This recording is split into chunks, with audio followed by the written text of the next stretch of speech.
இயேசுவை நேசிப்பவர்கள் பைபிளை வாசிப்பார்கள்.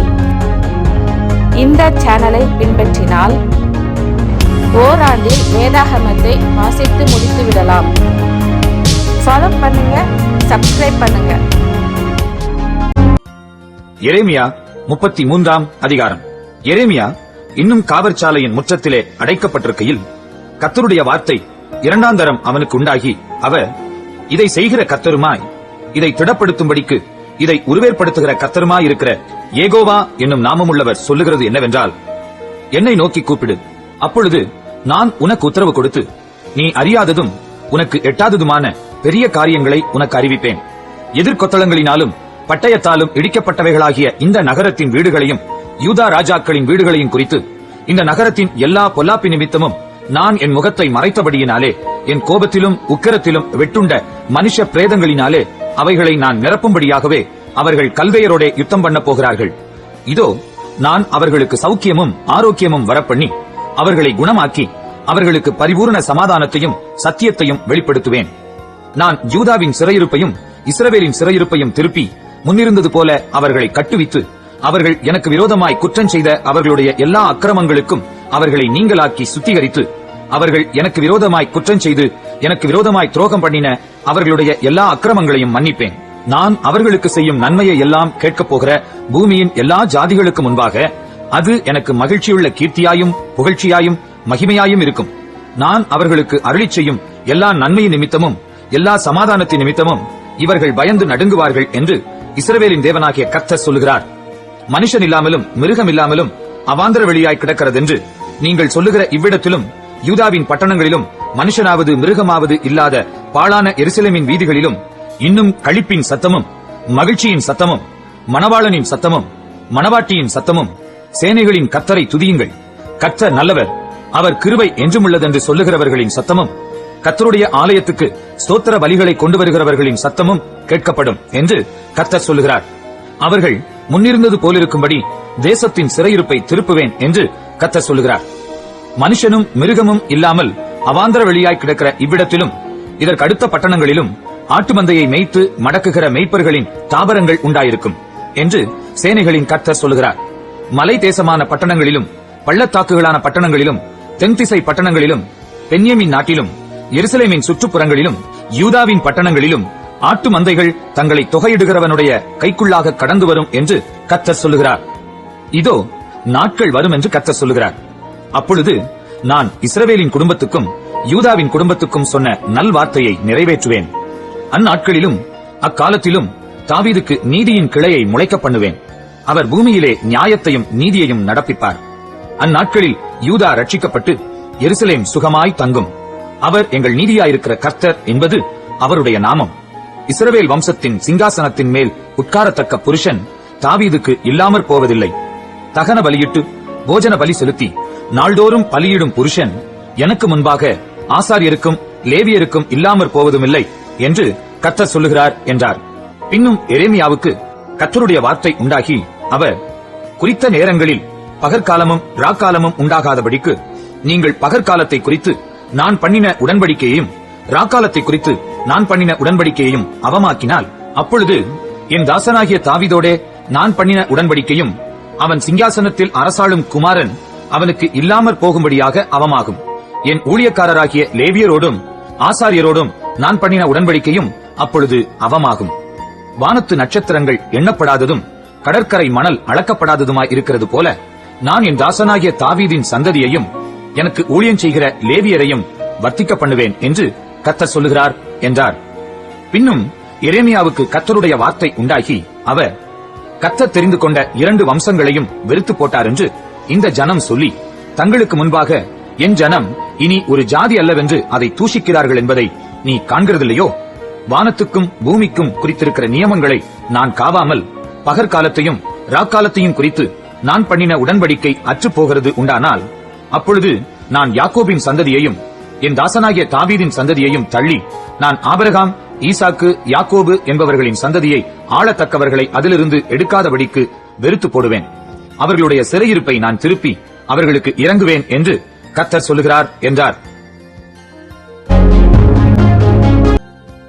எரேமியா 34 அதிகாரம்.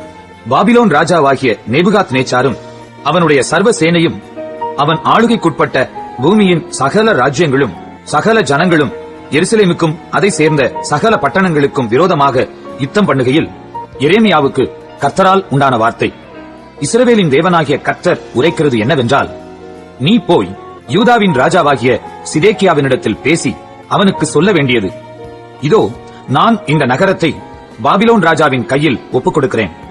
அவன் இதை அக்னியால் சுட்டரிப்பான். நீ அவன் கைக்கு தப்பி போகாமல் நிச்சயமாய் பிடிபட்டு அவன் கையில் ஒப்புக் கொடுக்கப்படுவாய். உன் கண்கள் பாபிலோன் ராஜாவின் கண்களை காணும். அவன் வாய் உன் வாயோடே பேசும். நீ பாபிலோனுக்கு போவாய் என்று கர்த்தர் சொல்லுகிறார். ஆகிலும் யூதாவின் ராஜாவாகிய சிதேக்கியாவே, கர்த்தருடைய வார்த்தையை கேள். உன்னை குறித்து கர்த்தர் சொல்லுகிறது என்னவென்றால், நீ பட்டயத்தாலே சாவதில்லை, சமாதானத்தோடே சாவாய். உனக்கு முன்னிருந்த ராஜாக்களாகிய உன் பிதாக்களின் நிமித்தம் கந்தவர்க்கங்களை கொளுத்தினது போல உன் நிமித்தமும் கொளுத்தி, ஐயோ ஆண்டவனே என்று சொல்லி உனக்காக புலம்புவார்கள். இது நான் சொன்ன வார்த்தை என்று கர்த்தர் உரைத்தார் என்று சொல் என்றார். இந்த வார்த்தைகளை எல்லாம் தீர்க்கதரிசியாகிய எரேமியா எருசலேமிலே யூதாவின் ராஜாவாகிய சிதேக்கியாவினிடத்தில் சொன்னான். அப்பொழுது பாபிலோன் ராஜாவின் சேனைகள் எருசலேமுக்கு விரோதமாகவும் யூதாவின் எல்லா பட்டணங்களிலும் மீந்த பட்டணங்களாகிய லாகீசுக்கும் அசக்காவுக்கும் விரோதமாகவும் யுத்தம் பண்ணிக் கொண்டிருந்தது. யூதாவின் அரணிப்பான பட்டணங்களில் இவைகளே மீந்திருந்தவைகள். ஒருவனும் யூத ஜாதியானாகிய தன் சகோதரனை அடிமை கொள்ளாதபடிக்கு அவனவன் எபிரேயனாகிய தன் வேலைக்காரனையும் எபிரேய ஸ்திரீயாகிய தன் வேலைக்காரியையும் சுயாதீனராக அனுப்பிவிட வேண்டும் என்று அவர்களுக்கு விடுதலையை கூறும்படி ராஜாவாகிய சிதேக்கியா எருசலேமில் இருக்கிற எல்லா ஜனத்தோடும் உடன்படிக்கை பண்ணின பின்பு எரேமியாவுக்கு கர்த்தரால் வார்த்தை உண்டாயிற்று. ஒவ்வொருவனும் தன் வேலைக்காரனையும் தன் வேலைக்காரியையும் இனி அடிமை கொள்ளாதபடிக்கு சுயாதீனராக அனுப்பிவிட வேண்டும் என்று உடன்படிக்கைக்கு உட்பட்ட எல்லா பிரபுக்களும் எல்லா ஜனங்களும் கேட்டபோது செவி கொடுத்து அவர்களை அனுப்பிவிட்டார்கள். ஆனாலும் அதற்கு பின்பு அவர்கள் மாறாட்டம் பண்ணி தாங்கள் சுயாதீனராக அனுப்பிவிட்ட வேலைக்காரரையும் வேலைக்காரிகளையும் மறுபடியும் அழைப்பித்து அவர்களை வேலைக்காரரும் வேலைக்காரிகளுமாயிருக்கும்படி அடிமைப்படுத்திக் கொண்டார்கள். ஆதலால் கர்த்தராலே எரேமியாவுக்கு வார்த்தை உண்டாகி அவர், இஸ்ரவேலின் தேவனாகிய கர்த்தர் உரைக்கிறது என்னவென்றால், அவனவன் தனக்கு விற்கப்பட்ட எபிரேயனாகிய தன் சகோதரனை முடிவிலே நீங்கள் 7ஆம் வருஷத்திலே அனுப்பிவிட வேண்டும் என்றும், அவன் உனக்கு 6 வருஷம் அடிமையாயிருந்த பின்பு அவனை உன்னிடத்தில் வைக்காமல் சுயாதீனனாக அனுப்பிவிட வேண்டும் என்றும், நான் உங்கள் பிதாக்களை அடிமை வீடாகிய எகிப்து தேசத்திலிருந்து புறப்பட பண்ணின நாளிலே அவர்களோட உடன்படிக்கை பண்ணினேன். ஆனாலும் உங்கள் பிதாக்கள் என் சொல்லை கேளாமலும் தங்கள் செவியை சாயாமலும் போனார்கள். நீங்களோ இந்நாளிலே மனம் திரும்பி அவனவன் தன் அயலானுக்கு விடுதலையை கூறின விஷயத்திலே என் பார்வைக்கு செம்மையானதை செய்து என் நாமம் தரிக்கப்பட்ட ஆலயத்திலே இதற்காக என் முகத்துக்கு முன் உடன்படிக்கை பண்ணியிருந்தீர்கள். ஆனாலும் நீங்கள் மாறாட்டம் பண்ணி என் நாமத்தை பரிசுத்த குலைச்சலாக்கி நீங்கள் அவனவன் விடுதலையாகவும் சுயாதீனராகவும் அனுப்பிவிட்ட தன் வேலைக்காரனையும் தன் வேலைக்காரியையும் திரும்ப அழைத்து வந்து அவர்களை உங்களுக்கு வேலைக்காரரும் வேலைக்காரிகளுமாயிருக்கும்படி அடிமைப்படுத்தினீர்கள். ஆகையால் கர்த்தர் சொல்லுகிறது என்னவென்றால், நீங்கள் அவனவன் தன் சகோதரனுக்கும் அவனவன் தன் அயலானுக்கும் விடுதலையை கூறின விஷயத்தில் என் சொல்லை கேளாமற் போனீர்களே, இதோ நான் உங்களை பட்டயத்துக்கும் கொள்ளை நோய்க்கும் பஞ்சத்துக்கும் ஒப்புக் கொடுக்கிற விடுதலையை உங்களுக்கு கூறுகிறேன். பூமியின் ராஜ்யங்களிலெல்லாம் அலைகிறதற்கும் உங்களை ஒப்புக் கொடுப்பேன் என்று கர்த்தர் சொல்லுகிறார். என் முகத்துக்கு முன் பண்ணின உடன்படிக்கையின் வார்த்தைகளை நிறைவேற்றாமல் என் உடன்படிக்கையை மீறின மனுஷரை நான் துண்டங்களின் நடுவாக கடந்து போகும்படி அவர்களை 2ஆக துண்டித்த கன்றுக்குட்டியைப் போல் ஆக்குவேன். கன்றுக்குட்டியின் துண்டுகளின் நடுவே கடந்து போன யூதாவின் பிரபுக்களையும் எருசலேமின் பிரபுக்களையும் பிரதானிகளையும் ஆசாரியர்களையும் தேசத்தின் சகல ஜனங்களையும் அப்படி செய்து நான் அவர்களை அவர்கள் சத்துருக்களின் கையிலும் அவர்கள் பிராணனை வாங்க தேடுகிறவர்களின் கையிலும் ஒப்புக் கொடுப்பேன். அவர்களுடைய பிரேதம் ஆகாயத்தின் பறவைகளுக்கும் பூமியின் மிருகங்களுக்கும் இரையாகும்.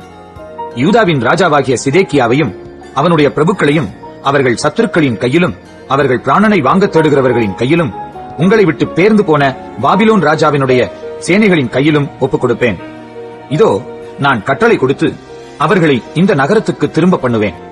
அவர்கள் அதற்கு விரோதமாக யுத்தம் பண்ணி அதை பிடித்து அதை அக்னியால் சுட்டரிப்பார்கள். யூதாவின் பட்டணங்களையும் ஒருவரும் அவைகளில் குடியிராதபடி பாழாய் போக பண்ணுவேன் என்று கர்த்தர் உரைக்கிறார் என்று சொல் என்றார்.